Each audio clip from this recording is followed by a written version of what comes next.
Bonjour à tous et bienvenue dans votre journal des produits de bourse de l'UPSA du vendredi 14 juin.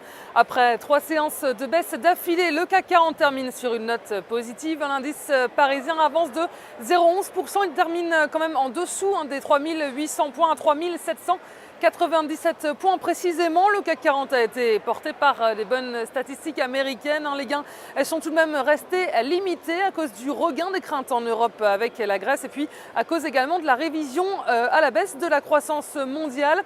Et sur le front des valeurs, sur la cote parisienne, Capgemini termine vedette de l'indice parisien à plus 4,37%.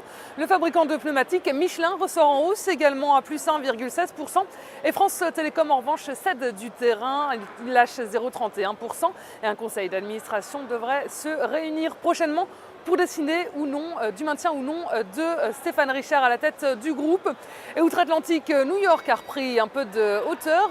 Le Wall Street résiste à la tendance baissière qui a atteint les autres places mondiales et le marché a été porté par deux bons indicateurs américains avec d'abord les ventes au détail qui progressent de 0,6% sur le mois de mai et puis les inscriptions au chômage ont diminué de 12 000 la semaine dernière pour s'inscrire à 334 000 contre 345 000 attendus. Elles sont proches de leur plus bas niveau en 5 ans.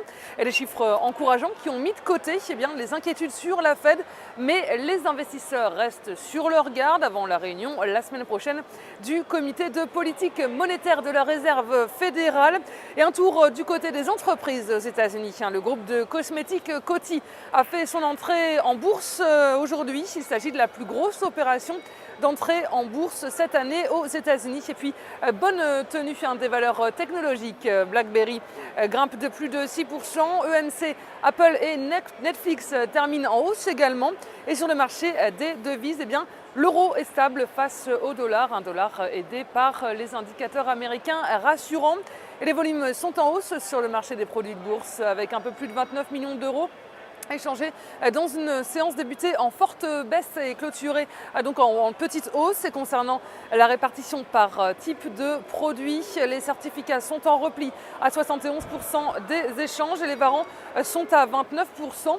Et du côté des transactions, les certificats représentent 73% des échanges, les warrants sont à 27% et la répartition par sous-jacent nous indique que les indices sont en baisse avec 26% du marché, les actions sont à 22%.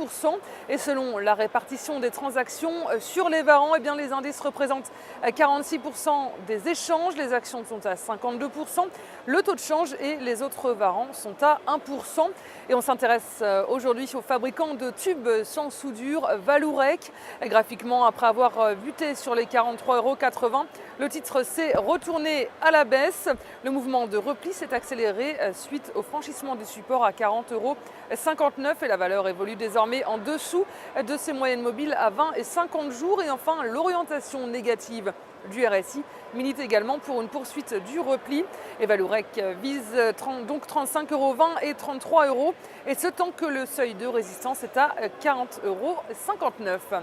Et la stratégie qui vous est proposée pour jouer cette valeur, c'est l'achat du warrant put Vallourec à 4 953 T d'Unicredit au prix d'exercice de 38 € et d'échéance au 6 décembre 2013. Voilà, c'est tout pour aujourd'hui. Passez un excellent week-end et à lundi.